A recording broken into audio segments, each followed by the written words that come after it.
So what got me into the military is just kind of one day had a wake-up call and realized that where I was at in life isn't where I wanted to be.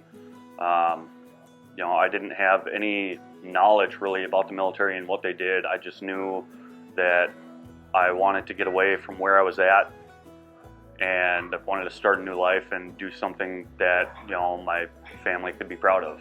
Started off, of course, by talking with a recruiter. As soon as I took my ASVAB tests, I got my orders, and 17 days afterwards I was shipped off to Fort Benning, Georgia to go to basic training, and I joined the military as infantry. I was down at Benning for approximately 4 months until I completed, and at that point I had orders that brought me out to Fort Lewis, Washington, and I spent almost my entire 10 years in that battalion, having gone to Iraq twice and Afghanistan once, up until it came time to be separated for medical issues. I think the most rewarding part is being able to go overseas on a combat tour and deal with all the stresses that we have to deal with and bring everyone home.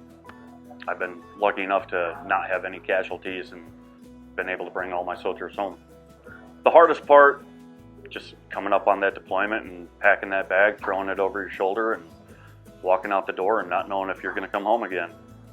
I think that's probably one of the hardest things that you can do. I mean, if you tell yourself mentally that you can do it, you'll be able to do it. But when it comes that time where you got to hop on a plane and say your goodbyes, that's what's hard. And then the type of job that I had in the military, we were outdoors all the time, whether we were training in Fort Lewis. Mother Nature definitely did not dictate if we were going out or not.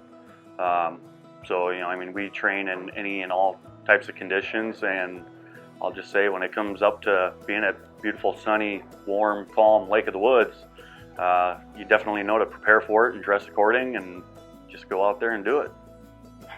I wouldn't change having entered for anything in the world. And if I could go back tomorrow and do it over again, I probably wouldn't change a single thing.